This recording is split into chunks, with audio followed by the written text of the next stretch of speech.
दोस्तों, welcome in Kiran learners academy. हम कर रहे हैं आरआरबी एनटीपीसी सीबीटी 1 के प्रीवियस ईयर क्वेश्चन। अभी पहुंच चुके हैं सेट नंबर 47 पे। बुक का कवर पेज आप देख पा रहे होंगे दोस्तों। ये हमारी बुक भी आती है किरण पब्लिकेशन की। इससे भी आप क्वेश्चन लगा सकते हो, same as it is question इसमें आपको मिलेंगे। और जो स्टूडेंट है जिनको डाउट आ जाते हैं वो यूट्यूब पे आके इसका सोल्यूशन देख लेते हैं। ठीक है, अगर आप नए आए हो इस वीडियो पे, आप भी ठीक है यूट्यूब पे इसका सोल्यूशन देख सकते हो और आप जल्दी से रिवाइज कर सकते हो। तो चलिए अभी स्टार्ट करते हैं। ये क्वेश्चन पेपर पूछा गया था 28/12/2020 सेकंड शिफ्ट में। इसमें मैथ्स के जो भी क्वेश्चन आए थे वो सारे कवर करेंगे इस वीडियो में। फर्स्ट क्वेश्चन है, किसी भी प्राकृत संख्या n के लिए 6 की पावर n - 5 की पावर n के परिणाम का अंतिम अंक हमेशा क्या होगा। मतलब कि इसको सोल्व करने के बाद दोस्तों हमेशा ऑलवेज जो सोल्यूशन आएगा इसका लास्ट डिजिट आएगा। ठीक है, सोल्यूशन का उसका लास्ट मतलब इस सोल्यूशन का जो भी सोल्यूशन आएगा उसका लास्ट डिजिट क्या होगा, ये पूछा गया है। देखो n = 1 पुट करते हैं। अगर मैं पुट करूं n = 1 तो आएगा 6 की पावर 1 - 5 की पावर 1, तो क्या आया 1। 2 पुट किया 36 - 25 क्या आया 11। 3 पुट किया 216 - 125, तो तब भी लास्ट डिजिट क्या आएगा 1 आएगा। मतलब जब भी मैं देख रहा था हर बारी हर कंडीशन में n की वैल्यू किसी भी n की वैल्यू के लिए तो हमेशा लास्ट डिजिट क्या आता है 1 आता है। तो इसलिए ठीक है, ऑप्शन क्या होगा, ऑप्शन अंतिम अंक हमेशा क्या होता है 1। Option 4 is correct. Question number 2, ए किसी कार्य को 20 दिन में पूरा कर सकता है, बी अकेले उसी कार्य को 30 दिनों में पूरा कर सकता है। ए कर सकता है जी 20 दिन में, बी कर सकता है 30 दिन में। ठीक है, किसी अन्य कार्य के कारण ए कार्य पूर्ण होने से पहले ही कार्य छोड़ देता है और शेष 5 दिन तक बी ने अकेले कार्य किया, तो इस स्थिति में कार्य पूर्ण करने में कुल कितने दिन का समय लगा। देखो अगर टोटल इन दोनों का एलसीएम मान लेते हैं, टोटल वर्क 60, ये एक दिन में 3 करेगा, ये 2 करेगा। अब बी ने लास्ट दिन में कितने, लास्ट के 5 दिन अकेले काम किया बी ने, तो 5 दिन में एक दिन में बी करता है 2, तो 5 दिन में कितना कर देगा वो 10 कर देगा। ठीक है, कितने दिन में 5 डेज में। अब इसका मतलब 50 काम दोनों ने मिलकर किया होगा, 10 माइनस कर दूंगा। इसमें ए भी था और बी भी था। ठीक है, तो यहाँ पे कितना टाइम लगा, 5 से डिवाइड कर दूंगा, एक दिन में दोनों मिलकर 5 करते हैं तो 50 करने में कितना टाइम लेंगे 10 दिन। 10 दिन ये लगे साथ में और 5 दिन अकेले बी, तो टोटल कितना टाइम लगा 15 डेज। Option 3 is correct.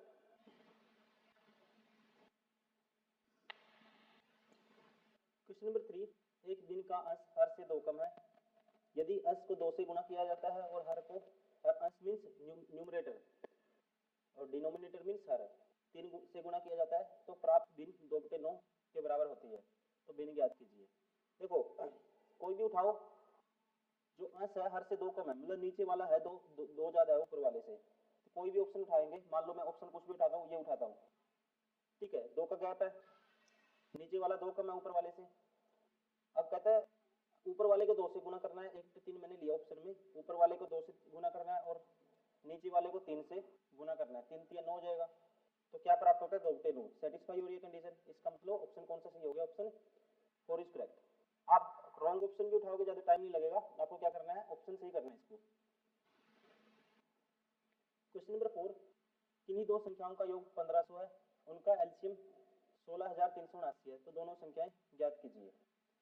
देखो संख्याओं का योग है जो 1500 आना चाहिए सबसे पहले, तो सबका योग 1500 है। ठीक है, एलसीएम क्या है 16379। देखो दोस्तों 16379 है, तो संख्याएं मुझे बतानी है। तो आपको पता है एलसीएम इंटू एचसीएफ। ठीक है, एचसीएफ क्या होता है, H into HCF, LCM into HCF, ये संख्याओं के प्रोडक्ट के बराबर होता है हमेशा। ठीक है, तो मतलब कि एलसीएम अगर मैं देखूं, एलसीएम किससे डिवाइड है, 6 1 7 और 3 10 और 7 17 और 9, 17 और 9 कितना होता है दोस्तों 26।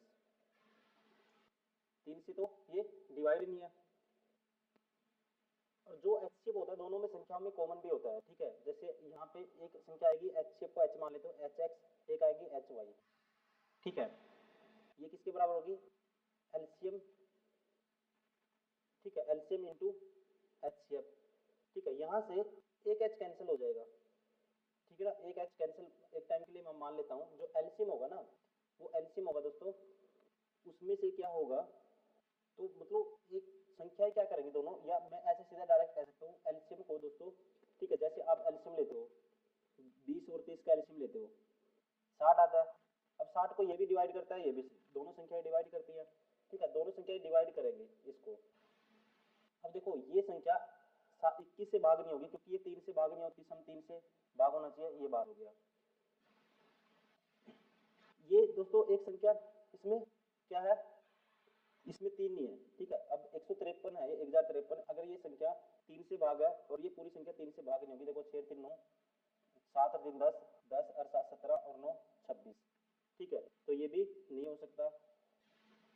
47 है, ठीक है, 47 है, एक ही है, 5 और 4 9 और 1 10 और 3 13, ये भी भाग नहीं होगा। अब दोस्तों ये है ना, देखो ये संख्या, ठीक है, इनमें से क्या होगा, देखो 5 4 5, 5 और 8 13 और 9 21, ठीक है, 22 और 11, मतलब एक तो कॉमन आएगा, ये आएगा इसमें, ठीक है। क्या मतलब कि कुछ ना कुछ आप ऐसे भी लगा सकते हो, ऐसे भी लगा सकते हो, ठीक है। एक तो ये तरीका हो गया सोचने का, एक सीधा डिवाइड करके देख सकते हो, दोनों संख्याएं भाग करेंगी। अब इसको 11 से डिवाइड करोगे, ठीक है, देखो सम डिफरेंस लेते हैं डिजिट का, 1 और 3 4 और 9 13, 13 माइनस 13 0, तो डिफरेंस भाग होता है, इसलिए ये संख्या इससे भाग होगी। वैसे 21 से भाग करने के लिए 3 से भाग होनी चाहिए दोस्तों, ठीक है, 3 से भाग होना चाहिए ये, तो 3 से भाग नहीं होगा, ये 12 हो गया। वैसे ही 21 से तभी होगा ना जब 3 से होगा, 7 से होगा। अब इसको देखोगे 4 7, इससे भाग करके देखोगे, ठीक है, ये संख्या इससे भाग करके 1053 है, इससे भाग करके देखोगे, ये तो संख्या 3 से भाग होती है, लेकिन ये नहीं होती, ठीक है, इसमें कुछ कॉमन नहीं आएगा, इसमें भी नहीं आ रहा वैसे ही, तो इसलिए ऑप्शन फर्स्ट इज करेक्ट। एक तो ये तरीका है, एक दूसरा बेसिक से तो आप कर ही सकते हो इसको, ठीक है, बेसिक से तो आप इसको कर ही लोगे। बेसिक से कैसे है, संख्या x प्लस वाई गिवन है, कितना है 1500, संख्याओं का प्रोडक्ट कितना है एक्स वाई, मतलब जो कॉमन आएगा ये है प्रोडक्ट एलसीएम 116,379, ठीक है। वहां से x माइनस वाई की वैल्यू निकाल देंगे हम। x माइनस वाई कैसे निकालोगे, आप कर सकते हो, x माइनस वाई की वैल्यू क्या होगी, ठीक है, ये होगी 1500 का स्क्वायर, मतलब कि a प्लस बी का स्क्वायर माइनस के 4ab एक्स वाई, ठीक है। यहाँ से क्या वैल्यू आ जाएगी, एक्स वाई की वैल्यू हम रख देंगे, तो वहां से हमारा क्या आ जाएगा, x माइनस वाई की वैल्यू आ जाएगी और x की आ जाएगी और y की आ जाएगी, ठीक है। लेकिन ये लेंथी है, आपको इससे नहीं जाना, आपको डायरेक्टली चेक करना है, ठीक है। कैसे एलसीएम को, मतलब दोनों संख्याएं क्या करेंगे, इसको भाग करेंगे, ठीक है, तो एक ही ऑप्शन है जो दोनों संख्याएं भाग करती हैं, ऑप्शन फर्स्ट। क्वेश्चन नंबर 5, एक संख्या में 40% की वृद्धि की जाती है, फिर 40% की कमी की जाती है, तो संख्या में परिवर्तन क्या होगा। देखो हमेशा डायरेक्ट रिजल्ट याद रखना है, एक्स स्क्वायर बाय 100%, इतने की हमेशा क्या होगी, कमी होगी, जब बड़ा सेम बढ़ाएंगे फिर सेम घटाएंगे, ठीक है। तो मतलब कि 40 का स्क्वायर 1600 डिवाइड बाय 100%, इतने की क्या होगी, कमी होगी, कितने की, 16 की, option third is correct.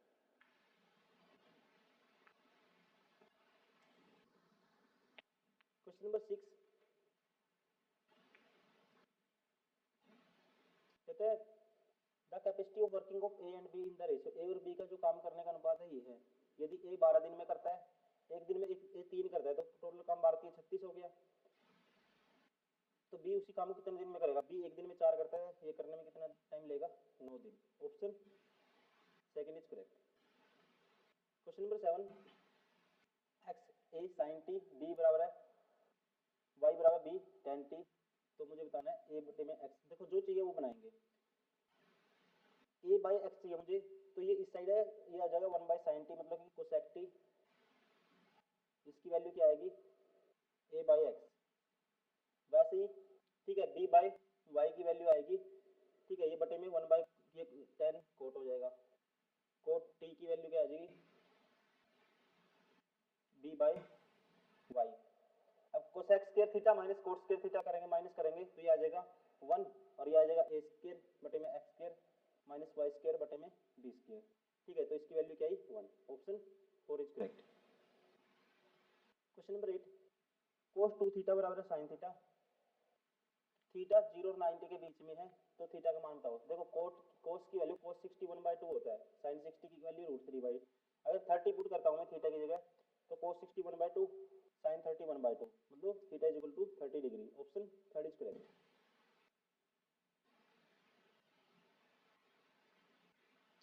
Question number 9, ABC is an equilateral triangle PQR, PQ and R are the midpoint of the side AB BC AC।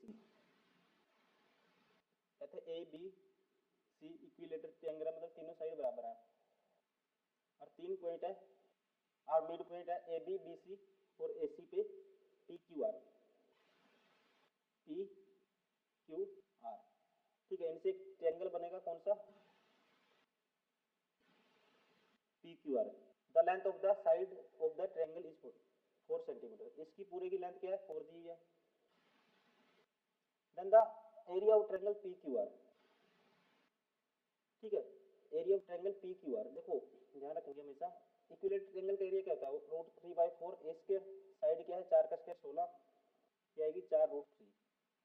और दोस्तों ध्यान रखेंगे ये है ना, अगर इसका 1 होता है, इसका एक पार्ट, इसका टोटल कितना है, सारे का 4 यूनिट होता है।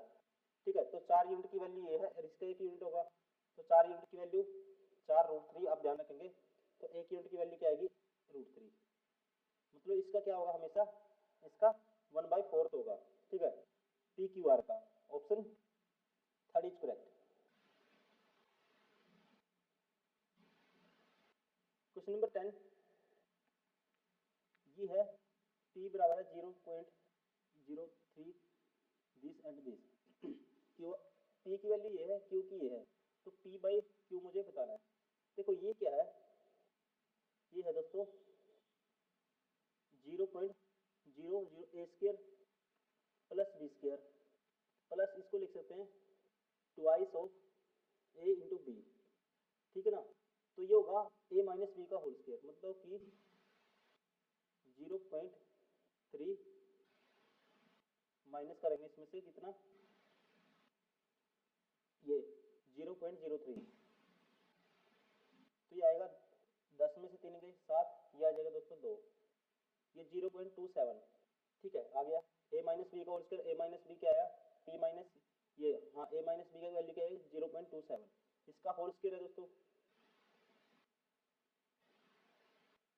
ठीक है 0.27, ये तो आगे किसकी वैल्यू,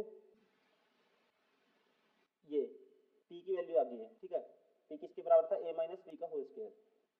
q की वैल्यू 0.54 है, अब काट कर 27 दूनी 54 होगा, इसका साढ़े, ठीक है इसका आधा करना है, देखो बटे में तो 100 है, 27 का आधा होता है 13.5 और 2 जीरो है नीचे, तो ये आएगा 0. ठीक है, कितना आएगा 135। Option 4 is correct.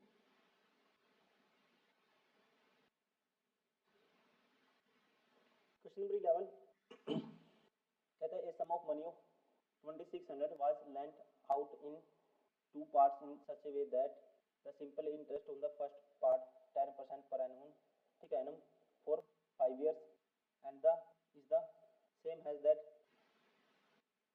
ठीक है interest of the second part 9% per annum 6 years, the part lent out at 10%। देखो दोस्तों जब भी सिंपल इंटरेस्ट क्या दिया हुआ है, दोनों में सेम दिया हुआ है। ठीक है, सेम दिया हुआ है, इसका मतलब जो इंटरेस्ट का रेशियो होगा ना, तो प्रिंसिपल का उसको उल्टा हो जाएगा, 1/P1 1/P2 क्या होगा 1 ठीक है, जो सिंपल इंटरेस्ट SI 1 है, ठीक है, और ये SI 2 सॉरी SI 1 और SI 2 जो सिंपल इंटरेस्ट का रेशियो होगा, तो प्रिंसिपल का क्या होता है, हमेशा अपोजिट हो जाता है। आपको रिजल्ट ध्यान रखना है। तो पहला है 1/10% की रेट से 5 साल के लिए 50%, रेशियो 1/9% से 6 वर्ष के लिए 54, ठीक है 54%। तो कैंसिल आउट करेंगे, आएगा 1/25 और ये आएगा 1/27। ठीक है, तो क्रॉस मल्टीप्लाई कर देंगे, 27/25 आएगा, ये आ गई वैल्यू। ठीक है, 1/P1 1/P2, मतलब किसकी वैल्यू बताइए, आइए ये 1/P1 1/P2 रेशियो में। ठीक है, ये वैल्यू थी P1 1/P1 था और ये 1/P2 था। ठीक है, तो ये P2 की वैल्यू आ गई और ये P1 की वैल्यू आ गई। तो यहाँ से दोनों का जोड़ करेंगे, 52 यूनिट की वैल्यू कितनी है 2600, तो 1 यूनिट की वैल्यू 26 दूनी 52, 2 पे काटूंगा। ठीक है, क्या आएगा देखो 26 दूनी 52, 2 पे काटूंगा 50 आएगा, 1 यूनिट की वैल्यू 50 है, तो इसकी वैल्यू 25 पंजा 125, 1250, और इसकी वैल्यू 27 पंजा 135, 1350। ठीक है, the amount part from 10% will be. ठीक है, 10% पे कितना उधार दिया ये पूछा इसने। तो 10% पे दोस्तों ध्यान रखेंगे, ये हमने 1/P1 ये था 1/S, देखो ये रेशियो था जो ये P1 रेशियो P2, आप डायरेक्ट ध्यान रखेंगे क्या होगा 1 बाय सिंपल इंटरेस्ट 1 SI2, ये ऐसे था। ठीक है, ये P1 P2 था, ये P1 होगा, ये P2 होगा। ठीक है, इसलिए P1 की वैल्यू आएगी 1350। ठीक है, ध्यान रखेंगे रिजल्ट क्या है जब भी निकालना आपको P1 P2, एक सेकेंड, P1 रेशियो P2 निकालना आपको, तो हमेशा क्या करोगे SI1 पहले वाला, S1 बाई SI जो दूसरे वाला SI आएगा। ठीक है, इनका रेशियो निकालेंगे, जो वैल्यू आएगी रेशियो बन के वो किसका रेशियो होगा P1 P2 का। Question number 12, P square plus Q square minus R square बराबर 0। ठीक है, इसकी पावर 6 प्लस इसकी पावर 6 डिवाइड बाय दिस, इसका मान मुझे बताना है। देखो दोस्तों आपको पता है अगर a प्लस बी प्लस सी अगर 0 है ना, ठीक है, तो ये होता है हमेशा a की क्यूब। ठीक है, अगर a प्लस बी प्लस सी अगर 0 है तो a की cube,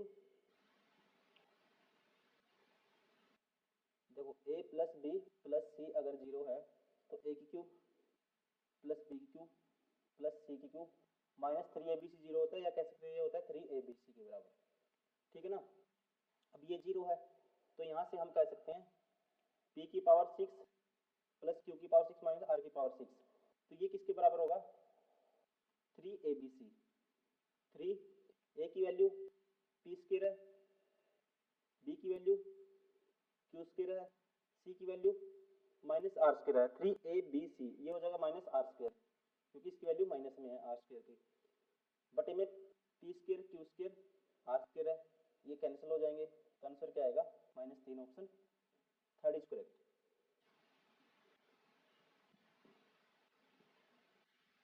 question number 13, a man invested 1/2 of his capital is 5% rate per annum, 1/3 of his capital 8% per annum, and the remaining 10% rate per annum. His total income for the three investment is this. ठीक है, in a year the total capital invested is, देखो दोस्तों इनका सबका total part में मान लूंगा 1/2 और 1/6, सबका एलसीएम क्या आएगा 6 आएगा, टोटल मान लिया मैंने 6। अब पहला 1/2, इसका 1/2 3 यूनिट इन्वेस्ट किया 5% पे, एंड 1 बाई, ठीक है 1/2 2 था, और उसके बाद 1/3 ऑफ हिज कैपिटल, तो 1/3 इसका मतलब 2 यूनिट पार्ट इन्वेस्ट किया किस पे 8% पे, बच का कितना गया remaining 1 unit, and the remaining 10% पे, ये 10% पे, तो कह सकते हैं 15% प्लस 16% प्लस 10%, तो कितना हो गया 15 16 31 10 41, 41% की वैल्यू किसके बराबर है 820। ठीक है ना, इतना इंटरेस्ट मिलेगा उसको, तो 1% की वैल्यू क्या आएगी दोस्तों, या एक यूनिट की वैल्यू निकालेंगे 41/100 हो जाएगा, 41 दूनी 82 20। ठीक है, यहाँ से 1% को लिखेंगे 1/100 बराबर है 20, तो एक यूनिट की वैल्यू आएगी मल्टीप्लाई हो जाएगा 2000, माना कितना था हमने 6 यूनिट, 6 यूनिट की वैल्यू गुना करेंगे 2000 से, तो क्या आ रहा होगा 12,000। ऑप्शन ठीक है 4 इज करेक्ट। क्वेश्चन नंबर 14, उस सबसे लंबे स्तंभ की लंबाई ज्ञात कीजिए जिसकी भुजा 10 मीटर 8 मीटर और 6 मीटर विमाओं वाले कमरे में रखा जा सकता है। दोस्तों जब भी ऐसी कंडीशन होगी तो आपको क्या करना है, जैसे कोई भी बड़े से बड़ा, ठीक है, कोई कहेगा कोई बांस रखने की बात करेगा, कोई स्तंभ रखने की बात करेगा, ठीक है,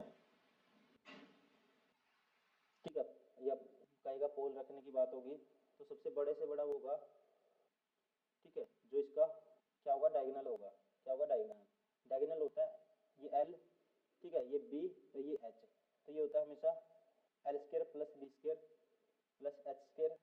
ठीक है, इसकी वैल्यू निकाल देंगे, 10 का स्क्र 100 प्लस 8 का स्क्र 64 प्लस 6 का स्क्र 36, मतलब कि रूट में 200, 200 का हम 100 बार ले लेंगे 10 आएगा, ये रूट हो जाएगा 2, ठीक है ना। 10√2 option third is correct. Question number 15, वह छोटी से छोटी पूर्ण वर्ग संख्या ज्ञात कीजिए जो 12, 15 और 18 से पूर्णतः विभाज्य हो जाए। देखो इनसे छोटी से छोटी बतानी है मुझे, मतलब दोस्तों इनसे क्या हो जाए, भाग हो जाए, ठीक है ना। अब आपको पता है 18, 12 और इसका एलसीएम क्या होता है, इनसे भाग करनी है हमें, छोटी से छोटी संख्या बतानी है मुझे, ठीक है। देखो 5 और 2 7 और 6 13, अगर कोई संख्या 12 से भाग होगी तो 4 से भी होगी, 3 से भी होगी, ये 3 से भाग नहीं है, ये बार हो गया छोटी से छोटी। अब ये 4, ये भी 3 से भाग नहीं है, ये भी बार हो गया।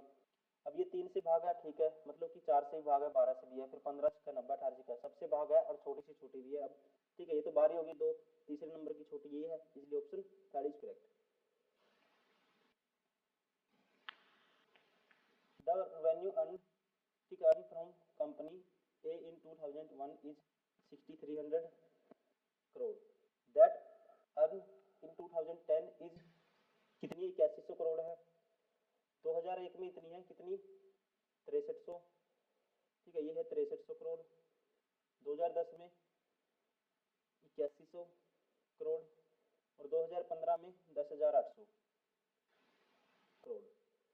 What is the ratio of increase in revenue between 2001 से 10, ठीक है, रेशियो बताना है जो इंक्रीज हुआ 2001 से 10 तक। देखो कितना इंक्रीज हुआ दोस्तों, इसमें से माइनस करेंगे तो ये आएगा देखो 1700 और ये 1800, क्या आएगा 1800, मतलब 6300 से लेके यहाँ तक पहुंचने के लिए 8100 पहुंचने के लिए 8100 तक कितना ऐड करना पड़ेगा, 18। और इंक्रीज यहाँ से यहाँ तक इतना इंक्रीज हुआ 1800। अब कहते हैं कि रेशियो बताना 2001 से 10 तक का एंड द 2010 से 2015, 2010 से 15 तक कितने का इंक्रीज हुआ, 8100 से, ठीक है, 10,800 तक जाना है। 1900 तो ये हो गया, 800 ये हो गया, 2700 कैंसिल आउट, 9 दूनी 18, 9 3 27, क्या आएगा 2:3, option first is correct. Question number 17, कक्षा एक्स बोर्ड की परीक्षा में बैठने वाले छात्रों की कुल संख्या 360 है, में से 10% छात्रों ने ए ग्रेड, ठीक है, ए में कितने 10%, टोटल संख्या 360 है, ठीक है, 10% ए ग्रेड मिला, 30% छात्रों को बी, 20% मिला बी वालों को, ठीक है, फिर 30% सी, 40% डी। पूछा क्या है, तो ग्रेड ए और बी प्राप्त करने वाले छात्रों की कुल संख्या, ए और बी कितना है दोस्तों, परसेंटेज 10 और 20 30% है, टोटल 360 का 30% निकालोगे तो ये आएगा 2 0 से 2 0, 36 दिया 108, ठीक, option first is correct. Question number 18, √3 इकाई वाले समबाहु त्रिभुज की परिवर्त की त्रिज्या क्या होगी। देखो दोस्तों परिवर्त की त्रिज्या ये सर्कम रेडियस हमेशा होता है साइड बटे में, ठीक है, √3। अंतर्वृत्त की त्रिज्या पूछे तो ये होता है अंतर्वृत्त, मतलब इन रेडियस पूछे तो इन रेडियस होता है 2√3 बटे में, तो इसलिए पूछे सर्कम रेडियस परिवर्त की त्रिज्या ए बाई मतलब साइड √3 है बटे में √3 होता है, क्या आ जाएगा 1, ऑप्शन 4 इज करेक्ट।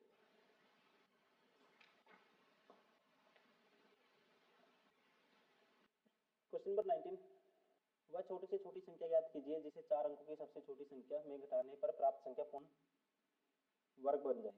देखो 4 अंकों की सबसे छोटी संख्या दोस्तों क्या होती है, 1000।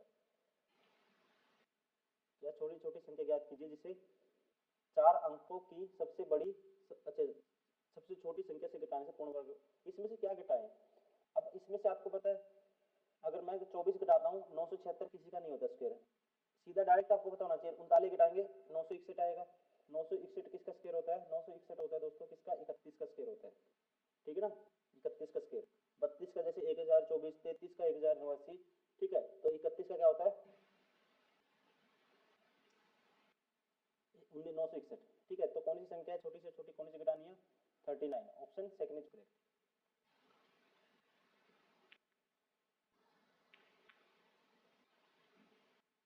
क्वेश्चन नंबर 20, यदि x बराबर है x square minus 2x plus 1 बराबर है 0 तो x cube minus 1 by x square का मान मुझे बताना है। देखो अगर x से डिवाइड कर देते हैं, ये आएगा x minus 2 plus 1 by x बराबर है 0, तो x प्लस 1 बाई एक्स किसके बराबर है दोस्तों, 2 के बराबर है।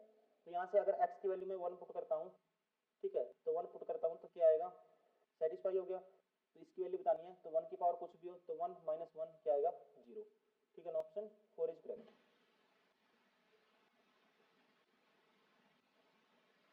क्वेश्चन नंबर 21 21 में कहता है 3 व्यक्तियों ने एक व्यवसाय में, ठीक है, इस रेशियो के अनुपात में धन निवेश किया, वर्ष के अंत में कुल लाभ, ठीक है, 15,600 था, तो लाभ का सबसे बड़ा हिस्सा क्या होगा।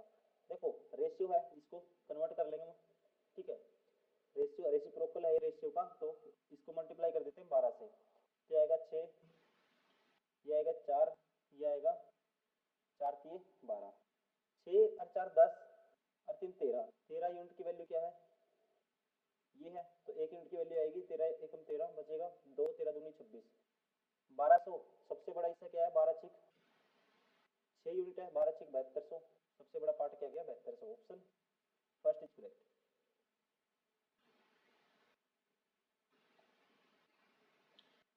क्वेश्चन नंबर 22 इसको सोल्व करना है हमें, ठीक है, सबसे पहले ब्रैकेट वाले को कर दो, ये आएगा 1/6, ठीक है, प्लस 5/6, 6/6 ये तो हो गया 1, और ये हो गया 1/3, तो पहला है 1/3, ठीक है, ये सारा क्या हो गया था दोस्तों 1 हो गया था, माइनस है 3/4, 3/4 था ये सारा, ठीक है, ये सारा 3/4 था, और गुना में क्या है इसके 4/21 भी है, 4 से 4 कैंसिल, 3 7 21, तो 1/3 माइनस 1/7, ये होगा 7 माइनस 3/21, मतलब कि 4/21, option 4 is correct.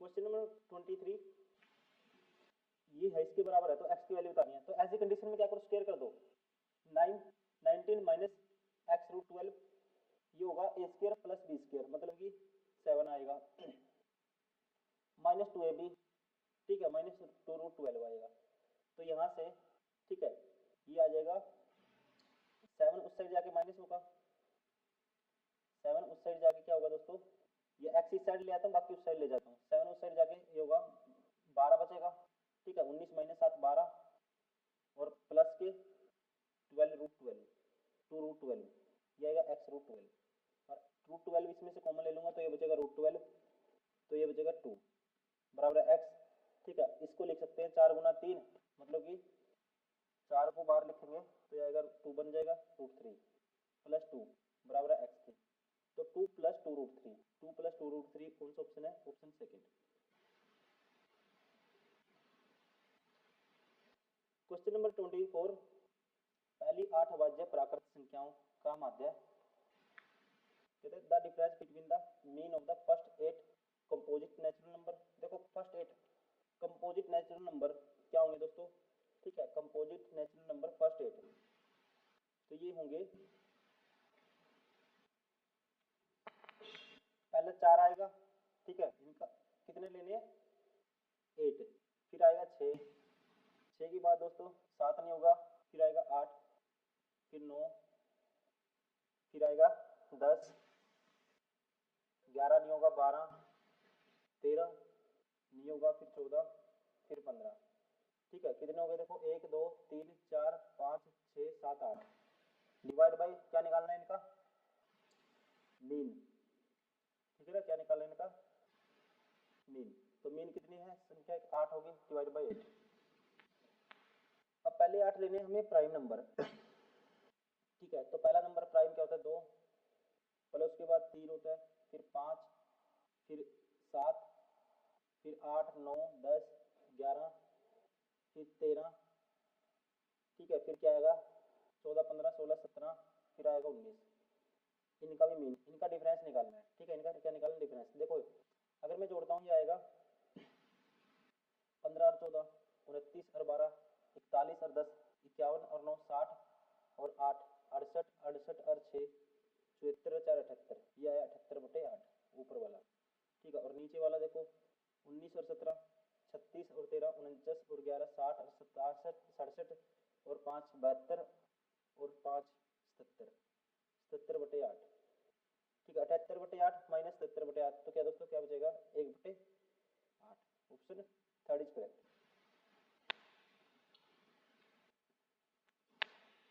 Question number 25 in school, एक स्कूल में लड़कों और लड़कियों की मिलाकर औसत कितनी है, लड़के लड़कियों को मिला के है 16.8 है।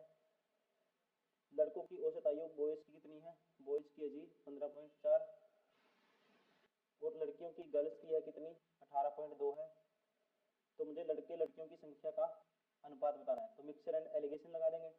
ठीक है, तो यहाँ से माइनस करूंगा, देखो यहाँ तक पहुँचने के लिए कितना ऐड करना पड़ेगा 0.2 और ये 1.2 1.4, ये आएगा 1.4 और इसमें से ये माइनस करेंगे 1.2 आएगा, क्या आएगा सॉरी ये भी 1.4 आएगा।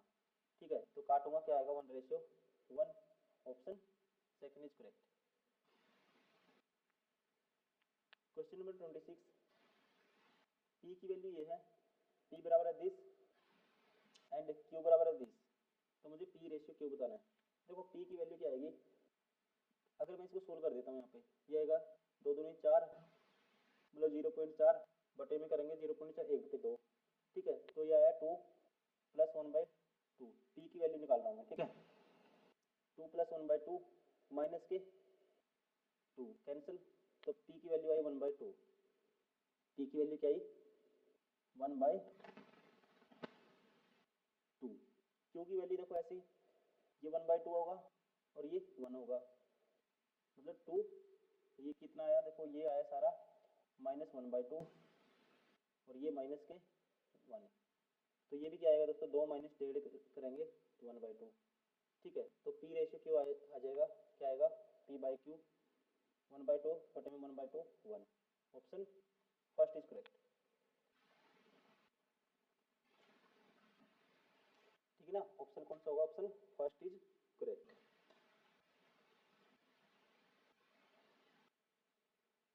क्वेश्चन नंबर 27, ABCD एक समानांतर चतुर्भुज है, भुजा BC को E तक बढ़ाया गया। ठीक है, ABCD देखो A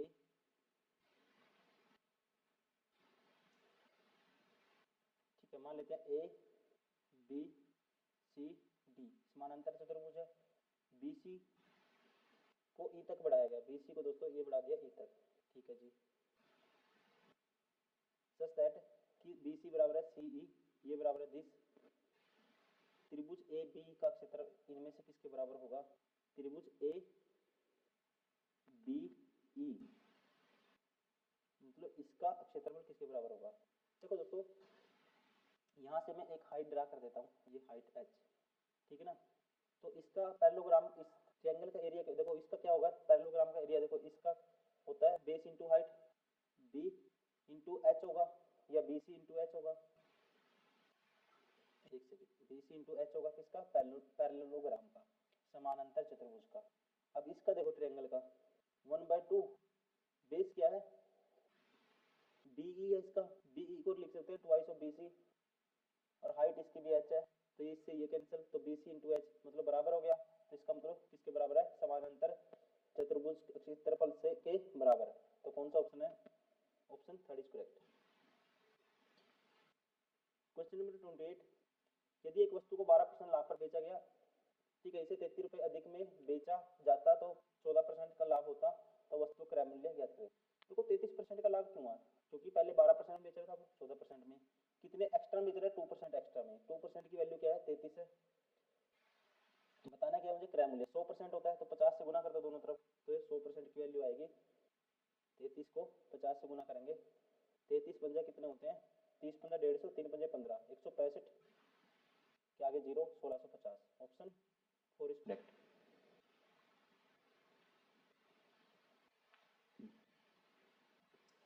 क्वेश्चन नंबर 29, √2 + √x बराबर √3, तो x का मान बताना है।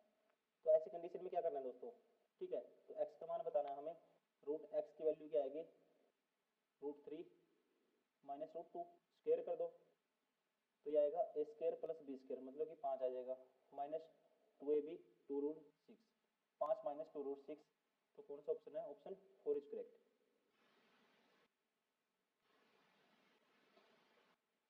क्वेश्चन नंबर 30, निम्न तालिका फरवरी 2018 के 4 सप्ताह के लिए वायु गुणवत्ता एयर क्वालिटी इंडेक्स को दर्शाता है। फरवरी के महीने में कोलकाता और दिल्ली में एयर क्वालिटी इंडेक्स की औसत में कितना अंतर आया, किसमें फरवरी के महीने में कोलकाता और दिल्ली में, ठीक है, तो कितने का अंतर आया, तो इन सभी इसमें फरवरी के महीने में कोलकाता और दिल्ली में औसत में कितना अंतर है, औसत एवरेज का अंतर निकालना है। तो क्या करेंगे दोस्तों, इन दोनों को जोड़ूंगा, इन दोनों को जोड़ूंगा, डिफरेंस करूंगा 2 से, जितने बंद कितने 1 2 3 4 से डिवाइड कर दूंगा तो आ जाएगा। देखो ये तो जोड़ ले लो, जोड़ के ले लो या सीधा डिफरेंस ले लो, ठीक है। तो सीधा डिफरेंस ले लो या जोड़, पहले दोनों को जोड़ो, ठीक है। मैं जोड़ता हूँ, वो आसान होगा। 3 और 2 5 और 2 7 और 1 8, 800, ठीक है। बात करें किसकी, पहले कलकत्ता की, प्लस 8 और 7 15 और 7 22 220, और प्लस 6 और 8 14 और 4 18 और 2 20, मतलब कितना हो गया 1040। एवरेज निकालूंगा बटे में 4। अब ये 2 चौके 800 तो सीधा ही हो गया, 4 और 4 12 और 4 4 3 12, 4 4 8 और 4 12 और 3 15, मतलब 150 ये हो गया। और 6 3 18 और 8 कितना होता है 26, 26 ये हो गया। तो ये कितना आएगा 976 बटे में 4। तो 1040 बटे में 4 माइनस 20, तो देखो कितना बचेगा यहाँ से 24 तो ये हो गया, और 40 से 24 कितना होता है 64 बटे में 4। तो कितने का आया दोस्तों अंतर, 16 चौके 64, 16 का ऑप्शन 4 इज करेक्ट।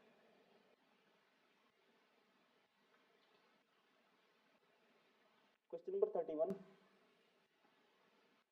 एक चुनाव में केवल 2 उम्मीदवार थे, विजयी उम्मीदवार को कुल मतों का 48% मत प्राप्त हुए, जीतने वाले को कुल मतों का कितना मिले 48%। उसके जो कंपटीटर था, विरोधी उम्मीदवार को 6800 मत प्राप्त हुए, ठीक है। हारने वाले को कितने मिले 6800, जो कुल मतों के 34% के बराबर है, कुल मतों के 34% के बराबर है।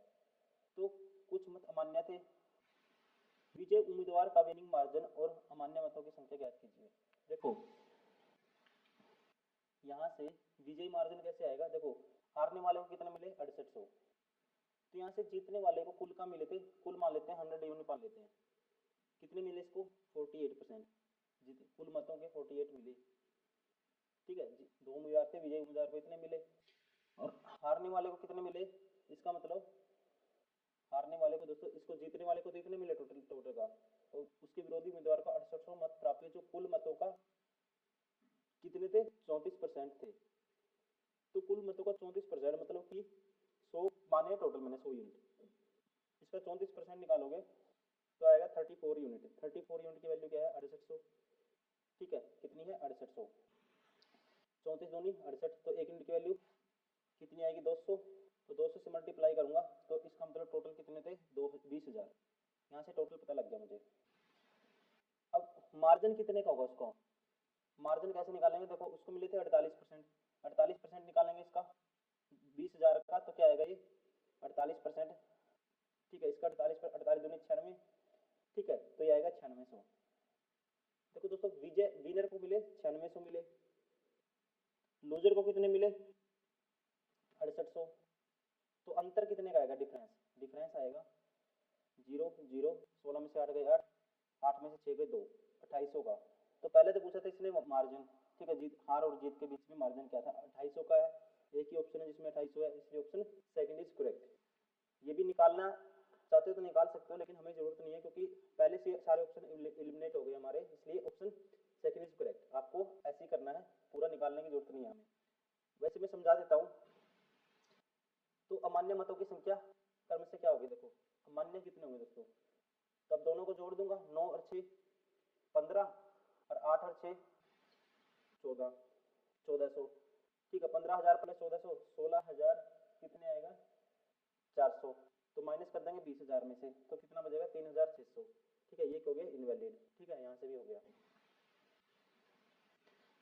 क्वेश्चन नंबर 32, ए किसी काम को 12 दिन में पूरा कर सकता है, ए करता है किसी काम को 12 दिन में, और जो एफिशिएंसी का रेशियो बी ए की तुलना में 20% कम कार्य कुशल है, बी ए की तुलना में 20% कम है, अगर ये 5 है इसकी एफिशिएंसी इसकी 4 है।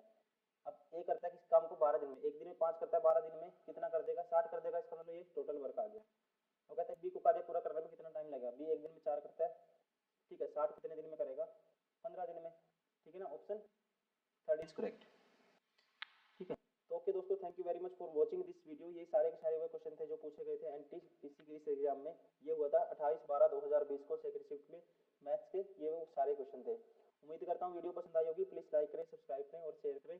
बुक से भी क्वेश्चन लगाइए, आप यहाँ पे प्रैक्टिस करिए। अभी टाइम बहुत कम आपके पास, तो मैं तो सजेस्ट करूँगा आप फटाफट यूट्यूब पे लगातार वीडियो, ठीक, हमने इतना सारा कंटेंट करा दिया, आप